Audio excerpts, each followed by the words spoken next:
बिस्मिल्लाहिर्रहमानिर्रहीम। अस्सलाम वालेकुम। अपने नए व्लॉग में आपको खुशामदीद कहता हूँ। आज की इस वीडियो में हम बात करेंगे खानेवाल वाक़े से रिलेटेड, और उसमें आज कुछ मज़ीद गिरफ़्तारियाँ भी हुई हैं तो उनकी डिटेल्स आपके सामने रखूँगा, और साथ ही साथ डीआई ख़ान के इलेक्शन का भी कुछ तज़किरा करेंगे और आपको बताऊँगा कि जो तहरीक लब्बैक के उम्मीदवार थे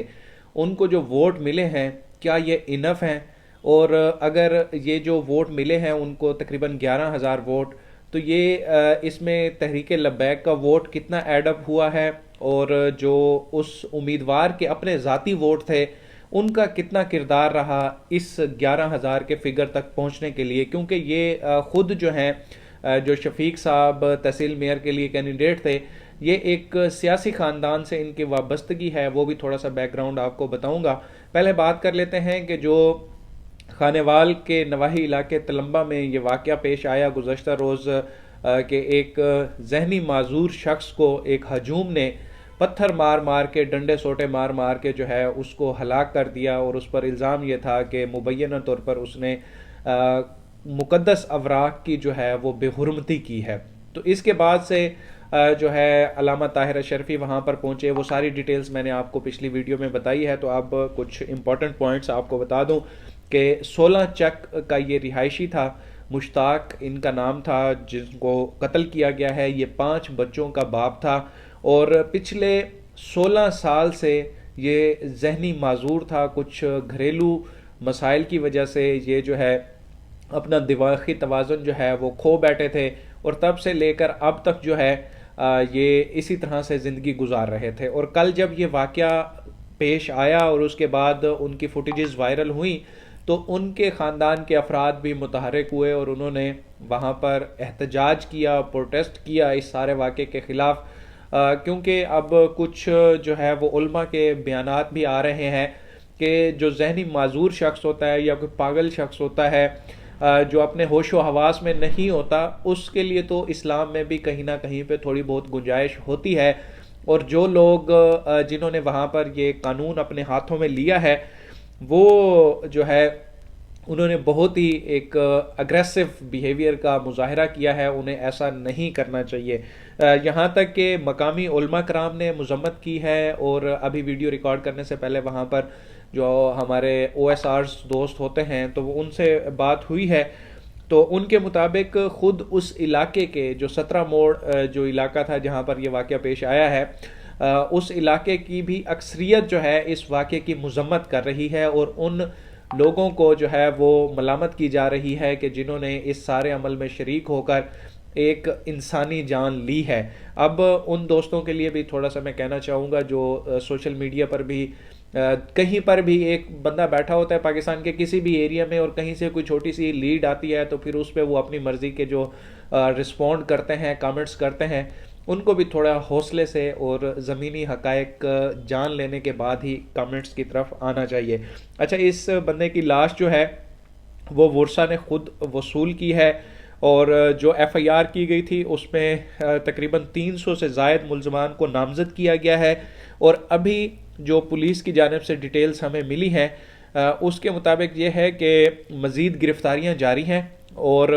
6 मज़ीद मरकज़ी मुल्ज़मान की शनाख्त करके उन्हें गिरफ़्तार कर लिया गया है। और गुज़श्ता रोज़ जो है 21 मरकज़ी मुल्ज़मान को गिरफ़्तार किया गया था। गिरफ़्तार जो नए मुल्ज़मान हैं उनमें सदाबहार, मतलूब, रफ़ाकत, अंसर हुसैन वल्द मोहम्मद नवाज़, अंसर हुसैन वल्द सादिक और मोहम्मद शफीक शामिल हैं। पुलिस के मुताबिक गिरफ़्तार मुल्ज़मान को इश्ताल दिलाने, ईंटों और डंडों से शहरी पर तशद्दुद करते हुए देखा जा सकता है, और गिरफ़्तार मुल्ज़मान के ख़िलाफ़ दहशतगर्दी और संगीन जराइम की दिफ़ात लगाई गई हैं। पुलिस ने गुज़श्ता रोज़ से लेके अब तक टोटल जो है वो 102 मुश्तबा अफराद को हिरासत में लिया है, और मज़ीद मुल्ज़मान की गिरफ़्तारी के लिए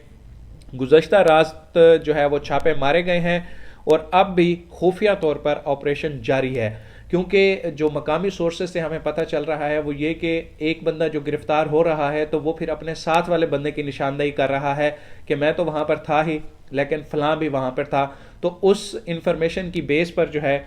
دوسرے بندے کو بھی گرفتار کیا جا رہا ہے۔ مقامی لوگوں نے وہاں پر جیسا میں نے آپ کو بتایا کہ احتجاج کیا۔ اب علاقے کا جو ماحول ہے وہ پرامن ہے، وہاں پر کوئی جو ہے وہ افراتفری نہیں ہے۔ لوگوں نے اظہار ہمدردی کیا ہے اور اظہار یکجہتی کیا ہے اس خاندان کے ساتھ جن کا یہ فرد گزشتہ روز جس کو ایک ہجوم نے قتل کیا، کیونکہ جب یہ اس چیز کی تصدیق ہو گئی کہ وہ 16 سال سے اپنے ہوش و حواس میں نہیں تھا، تو پھر لوگوں کی جو سمپتھیز تھیں وہ فوری طور پر کنورٹ ہو گئیں۔ اور ایک اور بات میں آپ کو بتاؤں کہ اگر اس طرح کا کوئی واقعہ ہوتا ہے جس میں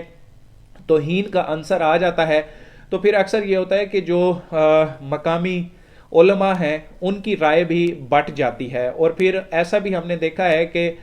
نماز جنازہ پر بھی مسائل ہوتے ہیں کہ کچھ علماء یا مقامی جو اس طرح کے پیر وغیرہ ہوتے ہیں تو وہ جو ہے نماز جنازہ پڑھانے سے انکار کر دیتے ہیں، لیکن یہاں پر ایسا کچھ نہیں ہوا۔ اس شخص کا، مشتاق کا جو ہے وہ نماز جنازہ پڑھایا گیا، اور اس کو جو ہے وہ جیسے ایک نارمل تدفین ہوتی ہے وہ پورا پروسیس اس کا ہوا، اور مقامی طور پر اب اس طرح کی کوئی وہ چیز نہیں ہے کہ جیسے کوئی آیا اور اس نے جان بوجھ کے ایسا کوئی عمل کیا۔ تو اس طرح کی مقامی سطح پر وہاں پر علاقے میں اب کوئی گفتگو نہیں چل رہی، اور اب وہاں پر امن کمیٹی جو ہے وہ بھی انہوں نے اس چیز کی مذمت کی ہے۔ باقی اب معاملات نارمل ہو رہے ہیں، انشاءاللہ اس معاملے میں جو مزید اپڈیٹس ہوں گی وہ آپ تک پہنچاؤں گا۔ اب بات کر لیتے ہیں ذرا ڈیرہ اسماعیل خان کے الیکشن سے ریلیٹڈ۔ ڈیرہ اسماعیل خان میں تو جیسے کمال ہی ہو گیا، اتنے ہیوی ووٹ لیے ہیں انہوں نے۔ تحریک انصاف کے جو کینڈیڈیٹ تھے عمر امین گنڈا پور، دوسرے نمبر پر جمعیت علماء اسلام کے کینڈیڈیٹ تھے، تیسرے نمبر پر پیپلز پارٹی کے فیصل کریم کنڈی، اور چوتھے نمبر پر یہ شفیق صاحب تھے جو ٹی ایل پی کے کینڈیڈیٹ تھے۔ اگر ہم پچھلے الیکشن پر پہلے غور کر لیں تو 2018 میں ٹی ایل پی نے اس حلقے سے جو اسی سے ریلیٹڈ ہے وہاں سے تقریباً 6122 ووٹ لیے تھے، اور اس وقت ان کے کینڈیڈیٹ تھے حفیظ اللہ، یہ NA 38 کی میں بات کر رہا ہوں۔ یہاں سے علی امین گنڈا پور MNA بنے تھے، اور MMA کی سیٹ پر جو ہے مولانا فضل الرحمان تھے اور انہوں نے دوسرا نمبر لیا تھا۔ تیسرے نمبر پر پیپلز پارٹی کے فیصل کریم کنڈی نے 20,000 ووٹ لیے تھے، تو 6,000 تو ٹی ایل پی کا ووٹ اس حلقے میں تھا۔ لیکن اتنے بڑے جلسے کے باوجود، اور جو یہ کینڈیڈیٹ تھا ان کا جو چچا ہے وہ پہلے MPA بھی رہ چکے ہیں، اور یہ جو ہے ایسے لگ رہا ہے بظاہر، اور وہاں پہ مقامی لوگوں کی یہی رائے ہے، کیونکہ جو بھی ہم ویڈیو ریکارڈ کرتے ہیں تو اس سے پہلے گراؤنڈ کی صورتحال جاننے کے لیے کچھ اس علاقے میں موجود دوستوں کی رائے بھی لے لیتے ہیں کہ وہ کیا سوچ رہے ہیں اور ان کے علاقے میں کیا چل رہا ہے۔ تو اس پوائنٹ آف ویو سے یہ میں بات کر رہا ہوں کہ جو ان کا چچا تھا وہ MPA رہ چکا ہے، اور اب بڑے عرصے سے یہ الیکشن میں حصہ تو لیتے ہیں لیکن جیت نہیں پاتے۔ مے بی ہو سکتا ہے کہ چونکہ اب ایک ٹی ایل پی کا ایک کریز ہے، کچھ لوگ نئے اس میں شامل ہوئے ہیں اور نیا ووٹ بینک بھی بنا ہے، ایک دھڑا بھی ہے، اور کچھ مقامی لوگ جو اس طرح کے کینڈیڈیٹ ہوتے ہیں، آزاد کینڈیڈیٹ، ان کا اپنا ووٹ بینک بھی ہوتا ہے، تو وہ چاہ رہے ہوں کہ دونوں کا ووٹ بینک ملا کے میری پوزیشن شاید بہتر ہو جائے، مستحکم ہو جائے۔ لیکن اگر ان دونوں چیزوں کو سامنے رکھیں کہ 6,000 ووٹ ان کا 2018 میں ٹی ایل پی کا، اور اب ایک بہترین جلسہ، ایک اچھا جلسہ کے ساتھ رضوی نے جا کر وہ خطاب کیا۔ آج بھی جو میری دوستوں سے بات ہوئی ہے وہ کہہ رہے تھے کہ اگر ابھی ریسنٹ کمپین کی ہم بات کریں تو سب سے بڑا جلسہ جو ہے وہ سعد رضوی کا تھا، لیکن اس حساب سے ووٹ جو ہے وہ ہمیں نظر نہیں آئے۔ بہرحال ایک نئی جماعت کے لیے، جو ابھی نومولود سیاسی جماعت ہے، اس کے لیے اتنے ووٹ بھی کافی ہیں، 11,000 کوئی کم ووٹ نہیں ہے۔ چوتھی پوزیشن لی ہے تحریک لبیک کے کینڈیڈیٹ نے۔ آنے والے الیکشنز میں اسی طرح سے مزید محنت کرتے رہیں گے تو ووٹ بینک بھی بڑھتا رہے گا، اور اگر کچھ ایسا ویژن دیں گے کہ جو عوام کو اٹریکٹ کرے